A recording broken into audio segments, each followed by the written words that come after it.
Muy buenas tardes, muy buenos días, muy buenas noches al grupo de WhatsApp Instrucción Teológica. Les habla el pastor Salomón de la Cruz. Estoy haciendo la presentación de mi libro 6 fases cósmicas en la existencia de la Tierra.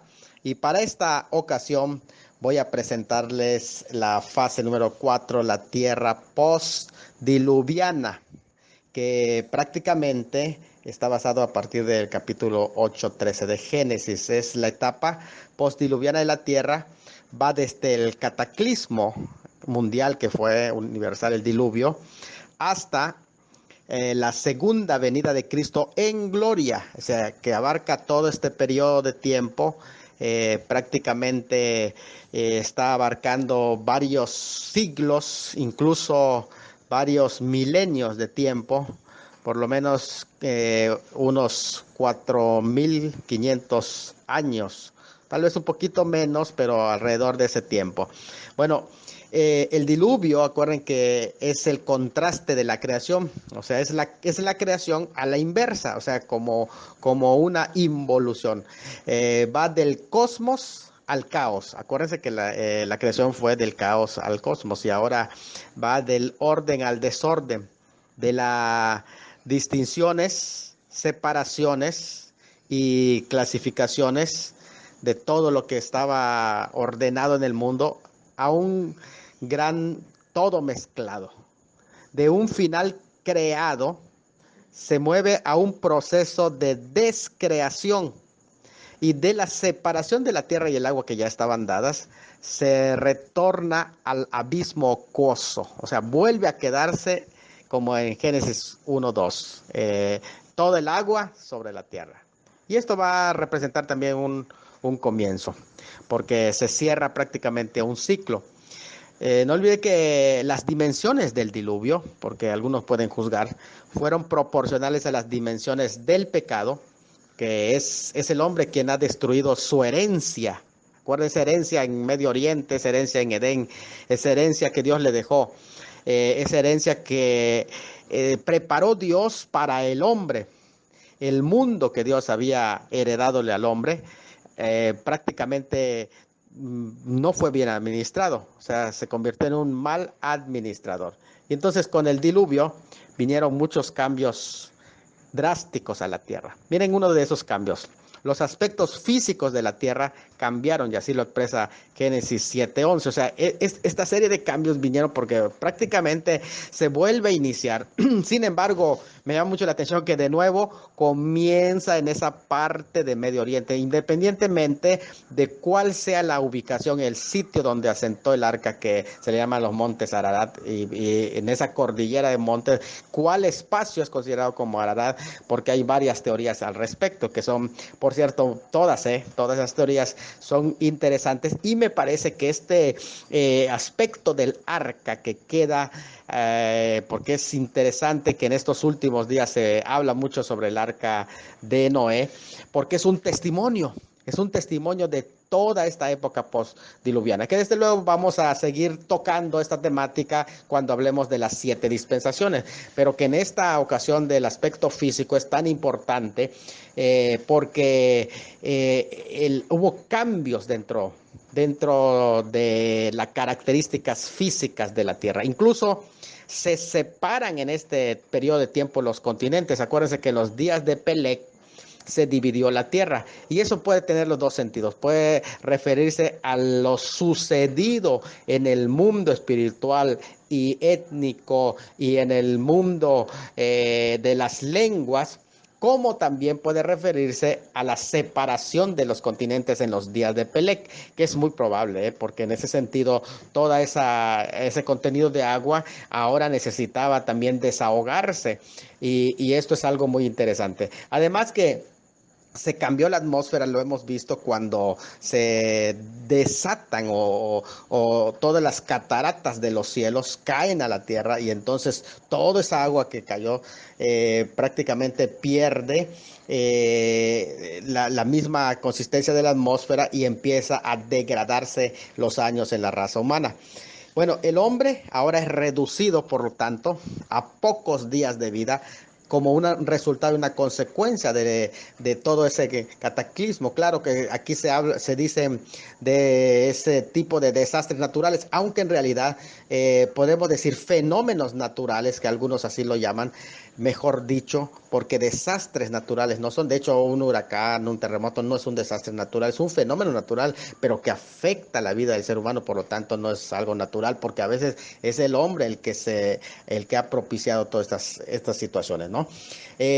Bueno, los animales ahora, a través del pacto noético, que es introducido para comenzar una nueva etapa, en 9.3, es dado para comer. O sea, ya no es solamente el hombre es vegetariano, sino que ahora se vuelve herbívoro, perdón, pero que sigue estando el límite de no comer la sangre. Y es interesante porque ese pacto noético todavía sigue presente hasta el tiempo de hoy, porque recuerden que todavía estamos en la tierra postdiluviana y ese pacto que llegaría a ser luego paralelo con los diversos pactos que Dios había hecho, pero que como es universal, no es solamente nacional, como en el caso de ciertos pactos que se han hecho con la nación de Israel, no es un pacto especial. El tema de los pactos lo vamos a ver cuando yo ponga mi libro de los 10 pactos analizados, que es un tema súper interesante porque es de muchísima doctrina. Entonces, en ese momento vamos a hablar acerca de los pactos, pero sí saber que este pacto noético está en vigencia todavía. Y bueno, el arco iris ahora es dado como señal del pacto según 9.13 de Génesis.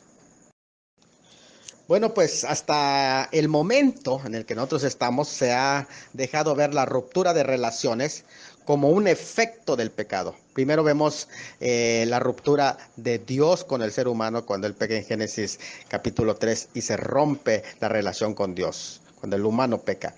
Luego encontramos el ser humano rompe también con el animal. Y es ahí cuando comienza el terror a entrar en la vida del animal, comenzando con la serpiente, ¿verdad? Que se puso la enemistad. Y de ahí todos los animales.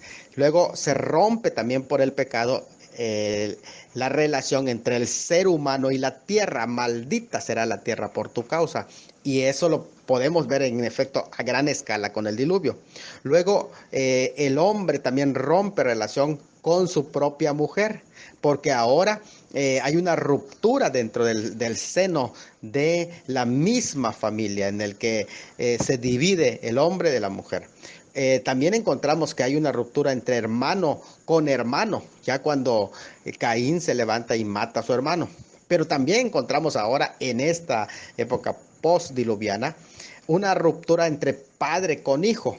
Cuando vemos también aquí a Noé, que rompe relación con su hijo Can, y eso es interesante al respecto. Con el mismo comienzo de esta etapa se presentan tres realidades, hablando aquí ya de Noé. Y en esa historia de Noé, esas tres realidades son muy claras, porque es una historia posterior al diluvio que, por cierto, va a marcar toda la sociedad humana hasta el día de hoy.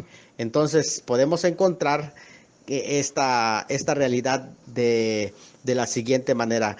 Primero, la escena de la borrachera de Noé, que habla de la realidad personal, del corazón de Noé, porque él trajo esa semilla y la plantó, o sea, vía el arca, o sea, porque vía el arca se trajeron muchas cosas, que no se rompió, así como cuando el pueblo salió de Egipto, pero su corazón estaba en Egipto. Muchas cosas se trajeron del mundo pasado, del mundo que quedó sepultado. Se trajeron muchas cosas y una de esas cosas que estaban en el corazón de Noé. Es decir, aquí habla de una cuestión de la realidad personal del corazón humano, que también podríamos decir, ¿no? Que así fue como se quedó esa inquietud. Segundo, la falta de respeto de Can habla de la realidad en su entorno familiar. Fíjense cómo no solamente hay un problema a nivel personal, pero hay un problema en el entorno familiar que independientemente de cuál haya sido la situación que se haya dado, pero algo inmoral posiblemente, y en ese sentido habla de la realidad dentro de la familia. Y en tercero, se habla del nivel social, porque la maldición y la esclavitud, que es la opresión, que es anunciado sobre Canaán, siervo de siervos será sus hermanos, nos presenta la realidad de la dimensión social, cosa que podemos ver en todas las culturas como sociedades han conquistado a otras, las han aplastado y se ha vuelto un problema social. América Latina ha sido de esa mentalidad que procede de esclavitudes y seguimos esclavitudes. Vemos también opresiones de gobiernos tiranos también que continúan esta realidad social de la esclavitud, opresión que está anunciado por Noé sobre Canaán, que habla de siervo será a sus hermanos. Es una realidad social. Entonces hay una realidad personal, hay una realidad familiar y hay una realidad de tipo social. Vamos, el pacto noético, que es con que comienza, me llama la atención porque es un pacto primeramente directivo. Es directivo porque establece parámetros para el gobierno civil y llama también la atención porque Noé viene a ser posteriormente, cuando estudiamos las dispensaciones, vamos a hablar de esto, viene a ser el factor representativo del gobierno humano. Por eso se le da la autoridad incluso de aplicar la justicia en lo que se conoce la pena de muerte. El que derrame sangre de hombre por el hombre, su sangre debe ser derramado, porque imagen de Dios es. Entonces todos los elementos del valor de la vida humana en el pacto noético están, todos los elementos que conforman una sociedad y que Noé como un patriarca iba a establecer en el gobierno civil. Entonces el pacto noético es directivo por un lado y por otro lado con el tema de la señal que lo acompaña, el arco, que es una señal para todos los humanos, es esperanzador. En particular, lo que está enfocando esto es una esperanza, pero un ejemplo de paz para el lugar donde fue ofrecida esa ofrenda y el lugar donde apareció ese arco que es en Medio Oriente, que todo eso me llama mucho la atención porque aquí nos damos cuenta de la importancia de que Dios está diciendo, miren, yo estoy haciendo las paces, les estoy poniendo el ejemplo, así que en Medio Oriente donde apareció ese arco, que acuérdense que hemos estado hablando sobre esta temática, también necesitan recordar ese pacto noético, porque es todo este periodo de tiempo abarca la condición de que se está dando allá en Medio Oriente. Bueno, si vamos a Génesis capítulo 11, los primeros versículos, dice que cuando salieron, allí está hablando de la salida que ellos hacen del arca y se dirigieron hacia el Medio Oriente. Fíjense interesante, se fueron hacia Oriente, salieron al Oriente y a la tierra de Sinar. Eso es lo que está diciendo el pasaje.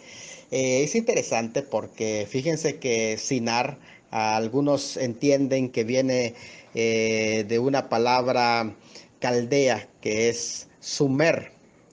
Es decir, que está hablando de la primer civilización que se establece allá en Medio Oriente y que recuerden que Medio Oriente o Mesopotamia va a ser Sumer, la primera civilización después del diluvio, después del diluvio. Sin embargo, los habitantes, los sumerios, ellos hablan de sus ancestros que perecieron en el diluvio. Entonces significa de que ellos estaban arrastrando una semilla como la semilla de Caín y que ellos iban a establecer una misma civilización, dándole seguimiento a la civilización de Caín.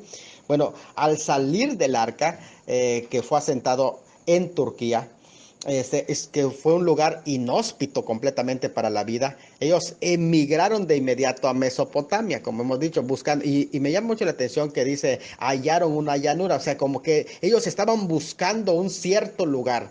Ellos habían escuchado y traían todo, porque acuérdense que por medio de Cam, había cierta inquietud, por eso él es el padre luego de los cananeos, porque había cierta inquietud hacia esas tendencias de las hijas de los hombres, pero ahora iban a establecer otra civilización, ya no de las hijas de los hombres, sino de los hijos de los hombres, porque allá dice los hijos de los hombres en el capítulo 11, así lo menciona, es la contraparte de Génesis 6, y ellos van a establecer ahora a través de esta migración hacia Mesopotamia, porque estaban buscando un lugar, el lugar y posiblemente el mismo lugar del Edén para establecerse, porque eso es lo que ellos querían.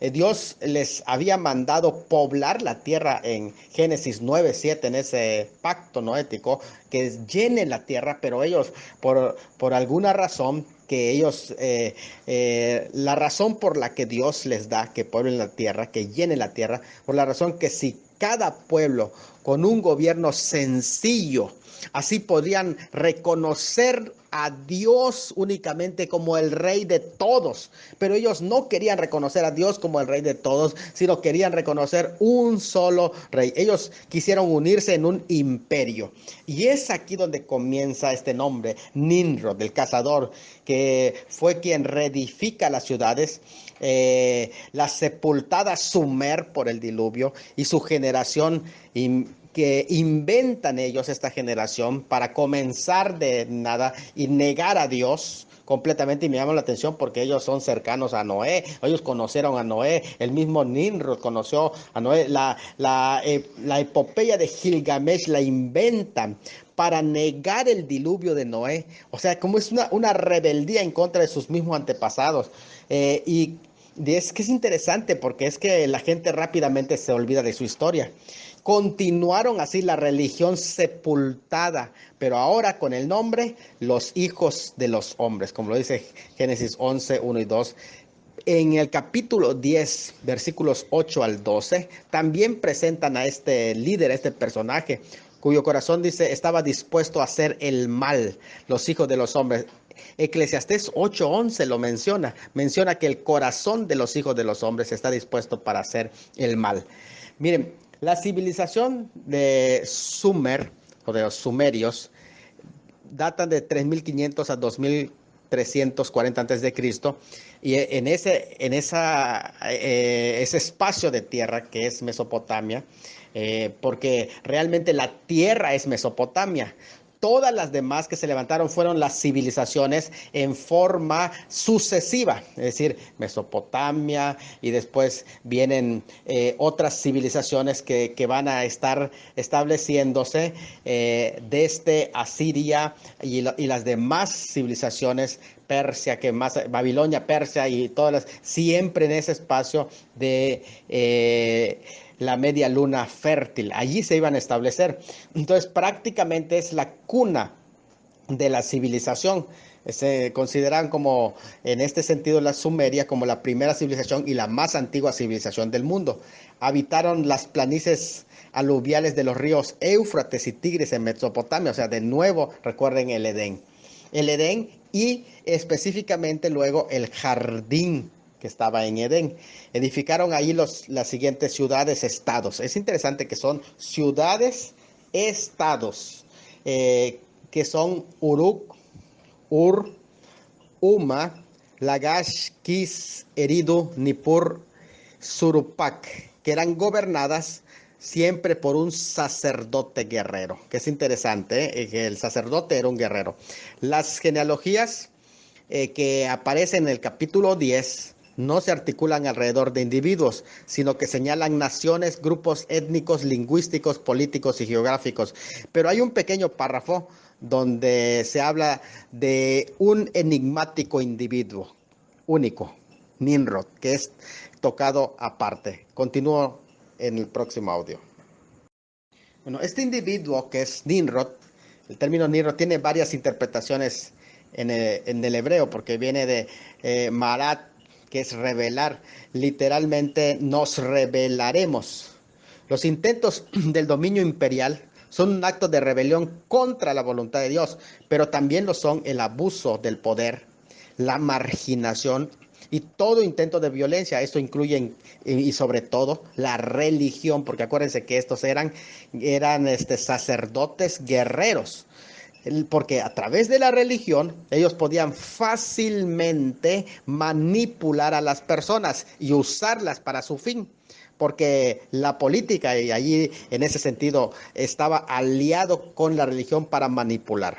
Todo ello desafía al señorío de Dios y despierta la ira de Dios. Todos los Nimrod de la historia han de ser juzgados, porque no es el único Nimrod. Hay muchos Nimrod que han surgido a través de toda la historia, de toda esta época post-diluviana, que va a terminar con la segunda venida de Cristo, y se van a levantar, desde luego. Ahí aparecen todos los 7 reinos de los cuales se menciona: Asiria, Egipto, Babilonia, Medo-Persa, Grecia, Roma, y finalmente el último de los imperios romanos finales, que es el Imperio Romano revivido, que prácticamente está ya en pañales, y que de hecho posiblemente no en pañales, ya se está completamente acomodando todas las naciones para su resurgimiento. Todos estos Nimrods que han surgido han de ser juzgados y han de rendir cuenta, porque Nimrod, que es el primer poderoso cazador después del diluvio, porque recuerden que hubo unos antes del diluvio,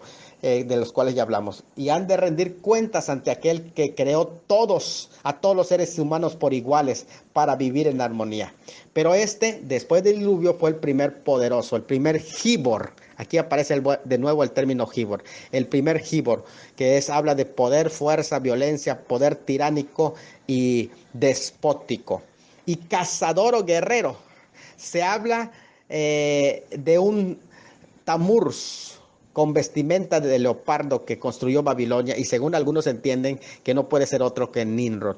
Nimrod proviene de la palabra Mered, que significa rebelarse, pero etimológicamente también puede traducirse como Nimro, que quiere decir el que somete al leopardo.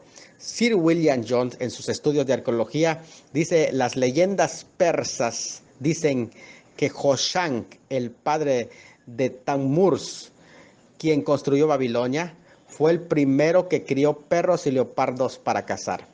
Historiadores afirman que se le refería a él como el de la madre diosa babilónica, y era adorado como Alá Majosin, el dios de las fortalezas.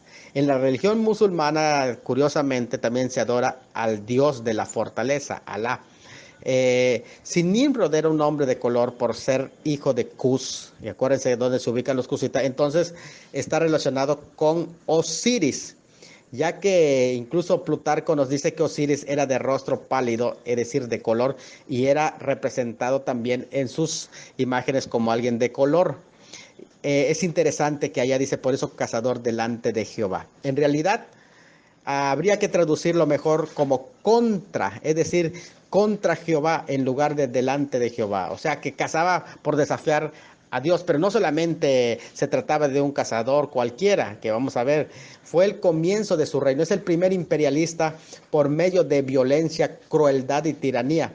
Somete a otros pueblos bajo su poder.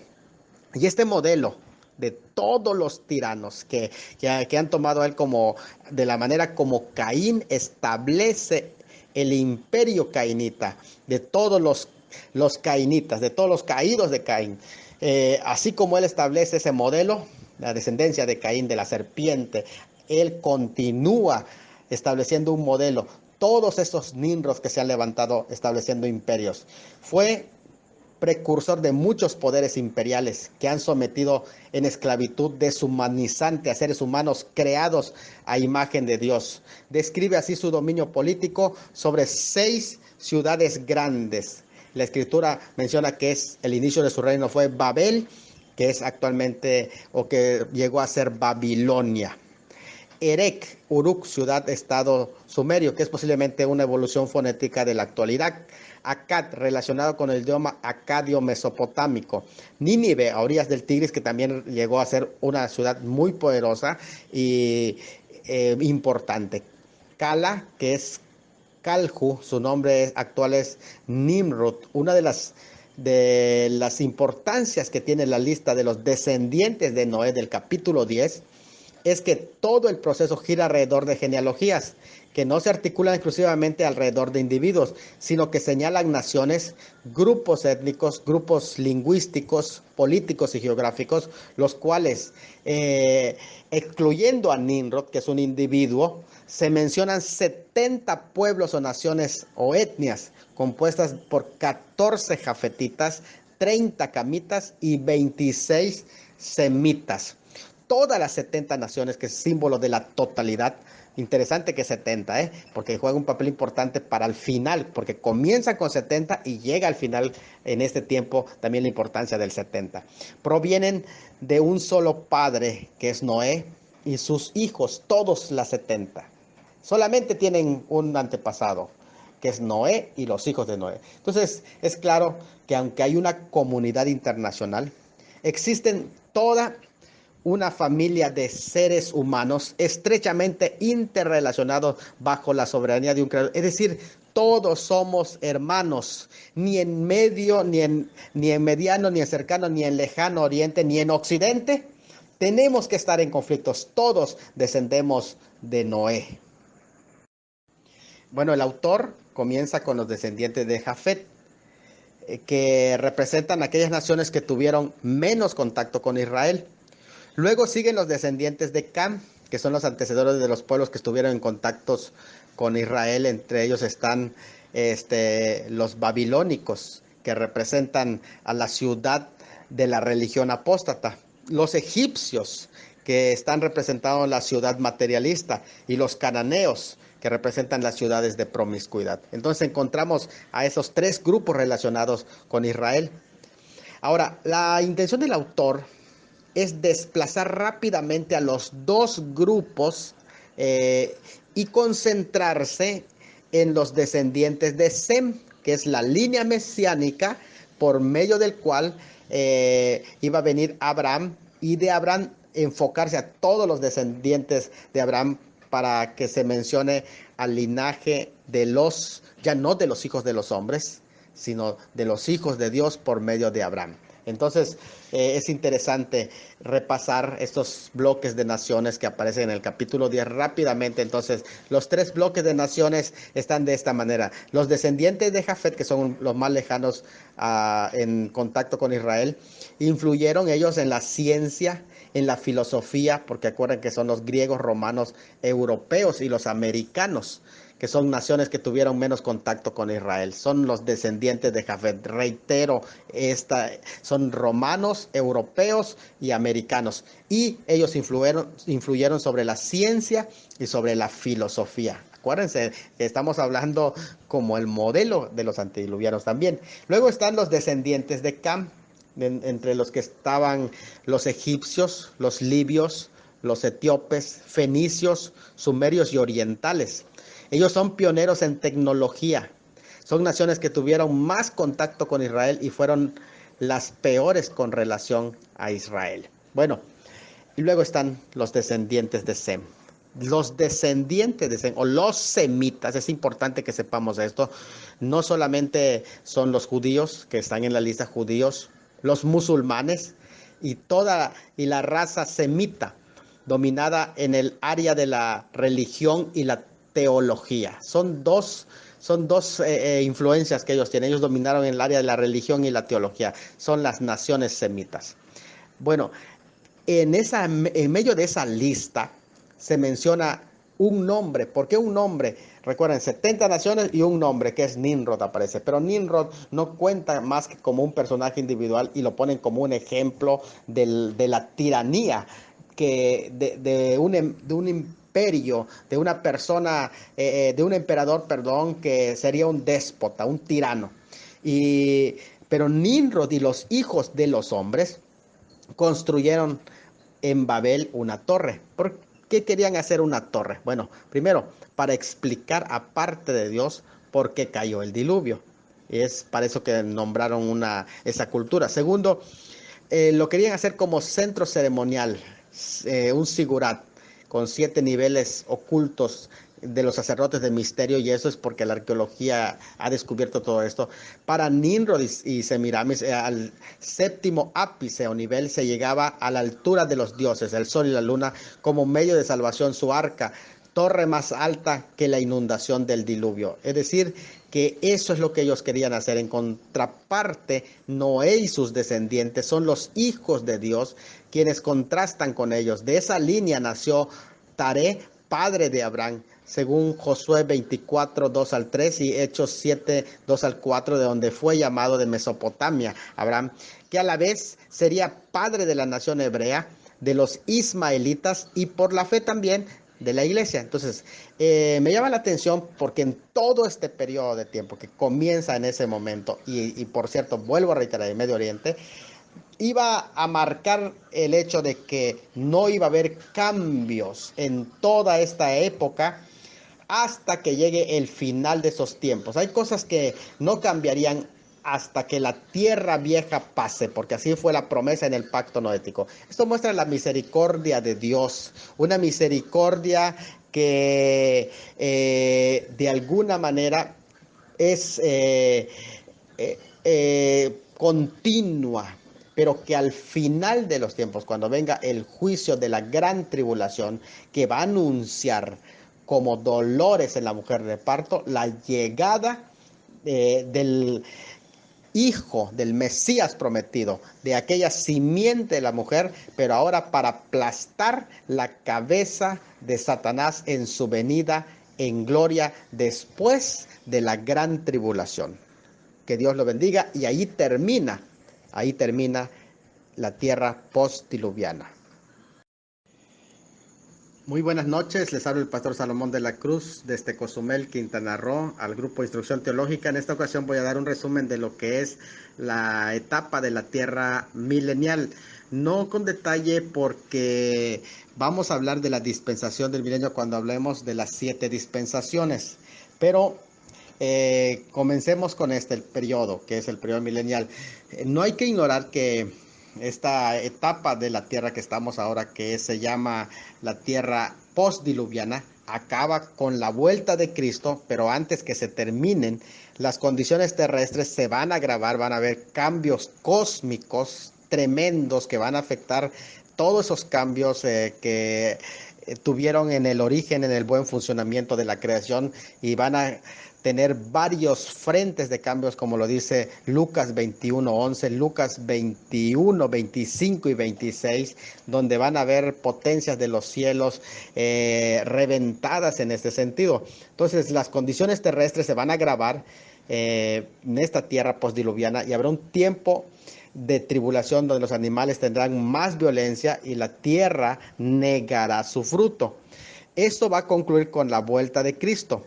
Y según Apocalipsis 19 menciona el regreso glorioso de Cristo, y en el 20 se establece el reino mesiánico. Ahora, el capítulo 20 no es el único capítulo que habla del milenio. El fundamento para el periodo milenial está basado en las promesas contenidas en los pactos particulares. Cuando dicen pactos particulares, son los pactos hechos con Abraham y toda su descendencia. Estamos hablando del pacto abrámico, pero no solamente del pacto abrámico, que se extienden por brazos en el pacto israelí, en el pacto davídico y en el nuevo pacto.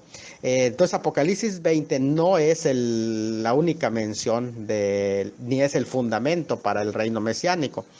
Aunque este pasaje de Apocalipsis 20 es muy explícito, ya que en 6 ocasiones se repite el término 1000 años, dándole importancia y sugiriendo que debe tomarse de manera literal. Pero antes del inicio de tal periodo, lo que sucede es que resucitan con la venida de Cristo quienes completan el grupo de la primera resurrección. Resurrección como la de Cristo, como dice Lucas 14:14, que dice resurrección de entre los muertos. Es interesante porque cuando se dice de entre los muertos, significa resurrección de entre los muertos, que los demás muertos se quedan. Por eso se llama resurrección de entre los muertos. Al final del periodo milenial, también se levantan otros muertos que no forman parte de ese grupo, según Apocalipsis 25 al 6 se menciona. Los que van a la segunda muerte, que es el lago de fuego. Ese es otro grupo. Entonces, pero decimos que en esa época que comienza con una resurrección de aquel grupo que va a completar la primera resurrección. Bueno, muchos son los cambios que la Biblia predice para este periodo de tiempo milenial, que es, en primer lugar, inicia con el partimiento del Monte de los Olivos. Fíjense qué interesante, porque hay un cambio en Zacarías 14:4. Después saldrá un río en Jerusalén, según Zacarías 14:8 y Ezequiel 47:1 al 8. Es interesante esa nota de los ríos, ¿eh?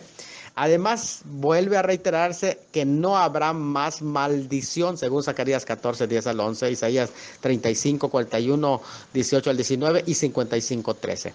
Se restaurará el reino animal, como lo dice Isaías 11:6 al 9, 65:25, 11:8 y Ezequiel 34:25. Y habrá abundancia, dice Amós 9:13. O sea, de nuevo la producción va a ser impresionante. El sol, sin embargo, se calentará todavía más, según Isaías 30:26, y la vida humana, sin embargo, será prolongada. Entonces, ¿qué es lo que pasará? Posiblemente de nuevo la capa va a estar arriba. Isaías 65:22. Incluso en ese pasaje dice que el niño de 100 años morirá, y algunos piensan que ese mismo es la misma referencia a la misma persona, y el pecador de 100 años será maldito, será, así que de los 100 años es un niño cuando muera el pecador. Entonces, esta tierra durará solo 1000 años.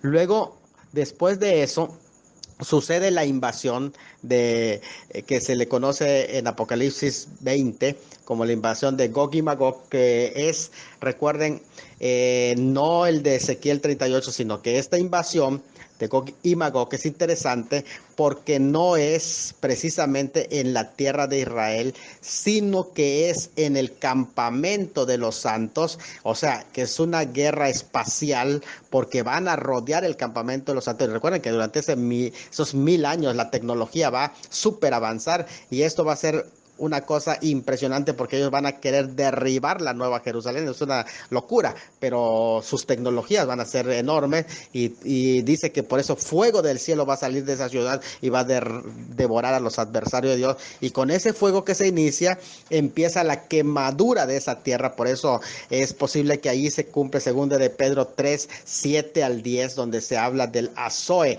elementos del aire que se quemarán, como lo dice Malaquías 4:1 y 2 de Pedro 3:12. Es muy interesante porque aquí parece que es una destrucción nuclear que allí está mencionándose, de cómo será fundida y descompuesta en ese sentido, ¿verdad? Esa es la expresión. Y en Mateo 24:35 también, por eso es que dice que el cielo y la tierra pasará. En Marcos 13:31, Lucas 16:17, Lucas 21:33 y Apocalipsis 29 al 11 se registra este hecho tan interesante, con que termina el periodo que se llama la tierra milenial, que acuérdense que es ahora para los milenialistas, porque los salvos estarán en la Nueva Jerusalén, la ciudad que es atacada por los de Gog y Magog.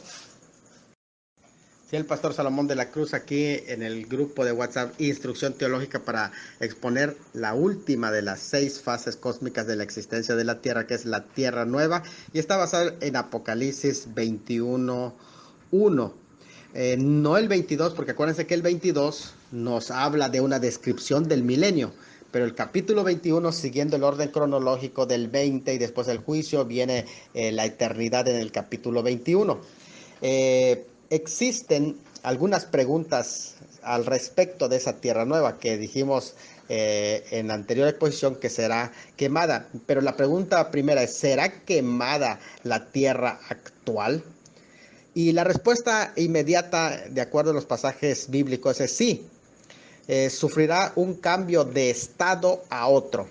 Es decir, será fumigada, renovada y purgada por el fuego de todo vestigio del pecado y de enfermedad, destruyéndose así la maldición. Cuando dice el cielo y la tierra pasará en Mateo 24:35, lo que está diciendo es que pasará de un estado a otro, significa pasar de una forma a otro y serán deshechos, dice 2 de Pedro 3, 10 al 12, es decir, se soltarán o se derretirá, o sea, va a soltarse todos los elementos, pero después con esa fundición, porque eso es lo que la palabra correcta será fundida, de esa fundición, de esa reducción, se reconstruirá. ¿Desaparecerá por completa la tierra? La respuesta es no. No, ¿por qué? Porque la Biblia dice que no será conmovida o destruida completamente. Eclesiastés 1:4, Salmos 104:5, 78:69, 2 de Pedro 3:6, Jeremías 4:27. Aunque el texto en realidad no da a entender una mera renovación, pero tampoco implica una aniquilación de la tierra. En ningún lugar aparece que habrá una reducción a la nada, sino lo que se habla es, en el griego es teketai, que quiere decir fusión, teketai de los elementos. En esta especie de horno de fundición, todo quedará derritido a la vez que purificado. Dios moldeará sin usar otro factor creador, sino con el mismo vará que hizo en el principio. Ahora va a hacerlo con algo ya, una materia ya existente. Apocalipsis 12:1 usa el término kainos, nuevo, un cielo nuevo y una tierra nueva. El término kainos, no el adjetivo neos. Neos significa que no existía antes, pero kainos, que es lo que se usa aquí cuando dice cielo kainos, expresa algo recién en el tiempo, pero cuya esencia puede ser la misma. O sea, la destrucción no afecta a todo el universo, solo lo que rodea en sí el planeta Tierra. 2 de Pedro 3:6, Dios no creó la tierra para destruirla. Isaías 45:17 al 18, la tierra será redimida. Y en ese sentido, necesitamos también saber que la redención y la destrucción sí se contraponen. Sin embargo, va a ser parte de los elementos que Dios va a hacer para destruir el pecado, purificar la tierra y reconstruir, hacer algo completamente nuevo. Conclusión, la tierra será quemada o fundida, pero no será destruida, sino que pasará de un estado a otro. Los pasajes que hablan de la destrucción de la tierra hacen referencia a su mudanza o desvanecimiento de su forma actual, y los pasajes que hablan de la durabilidad de la tierra implican la permanencia de sus elementos constitutivos. Entonces, tanto pasará como algunos elementos van a permanecer de ella, que es los elementos constitutivos. ¿Cuáles serán algunos aspectos de esta tierra? Ya entendemos por Apocalipsis 21 que no habrá mar, no habrá día ni noche, ni calor, ni sol, tampoco sol habrá, no habrá maldición, estará el árbol de la vida y un río, y esto será eterna. Ahí en esa tierra nueva es que ya la diferencia entre la Nueva Jerusalén durante el milenio es que estará suspendida arriba de la tierra, y con esa luz de la Nueva Jerusalén se van a alumbrar los hombres en la tierra. Sin embargo, en la nueva tierra, ahora que está purificada esa tierra, la Nueva Jerusalén, la ciudad de Dios, va a sentar sobre esa tierra, así que prácticamente tierra y cielo se convertirán en uno solo en la eternidad.